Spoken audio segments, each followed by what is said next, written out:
obedience that follows the heart. James 1:22.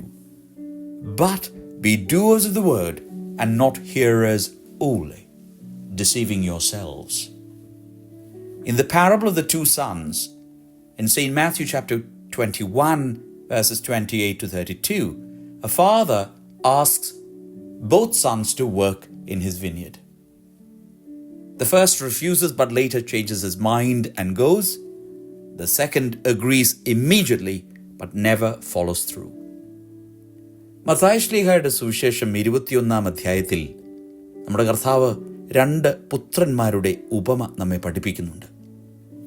ആദ്യത്തെ മകനോട് പിതാവ് മുന്തിരി തോപ്പിൽ വേല ചെയ്യുവാൻ പോകണം എന്ന് പറയുമ്പോൾ അവന് പറ്റുകയില്ല എന്ന് പറയുന്നു. എന്നാൽ പിന്നീട് മനസ്സ് മാറി പോകുന്നതായി നാം വായിക്കുന്നുണ്ട്.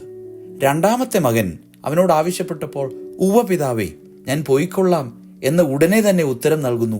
എന്നാൽ പോയില്ല താനും. Jesus uses this to teach that true obedience is measured not by words but by actions that flow from a changed heart.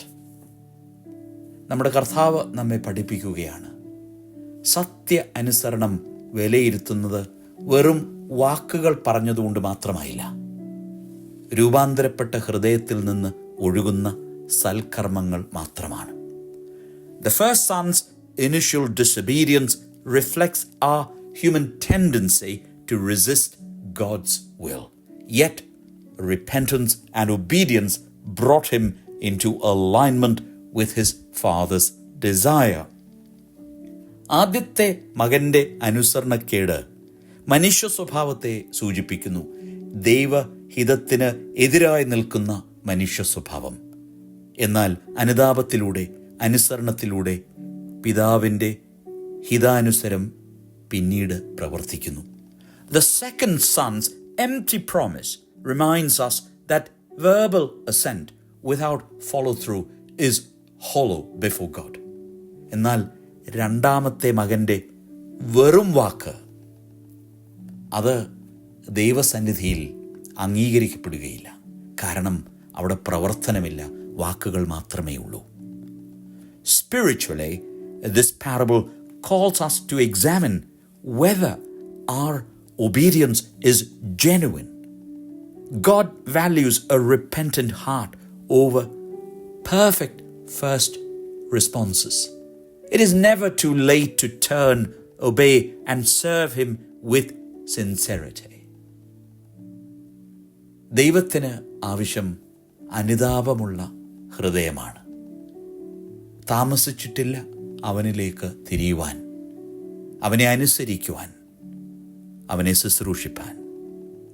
This means that each day we have a choice to live our faith in tangible action or to let it remain a mere sentiment. നമ്മുടെ ദൈനംദിന ആത്മീയ ജീവിതത്തിൽ നമുക്കൊരു തീരുമാനമെടുക്കുവാനുണ്ട്. നമ്മുടെ വിശ്വാസം സൽക്കർമ്മങ്ങളിലൂടെ പ്രവർത്തിച്ച് ജീവിക്കുവാനുള്ളതാണ്, അല്ലെങ്കിൽ നമ്മുടെ വിശ്വാസം വെറും വികാരമായി മാത്രം നമ്മുടെ ജീവിതത്തിൽ നിലനിൽക്കും. Prayer, worship and service become our vineyard work, done not to earn God's favor but to express our love for Him. പ്രാർത്ഥന, ആരാധന, ശുശ്രൂഷ, സൽക്കർമ്മങ്ങൾ, അതാണ് നമ്മുടെ മുന്തിരിത്തോപ്പിലെ പ്രവർത്തനം. ഇത് നാം ചെയ്യുന്നത് ദൈവത്തിൽ നിന്ന് പ്രീതി നേടാനല്ല, പിന്നെയോ അവനോടുള്ള നമ്മുടെ സ്നേഹം, വാത്സല്യം പ്രകടിപ്പിക്കുവാൻ വേണ്ടി മാത്രമാണ്.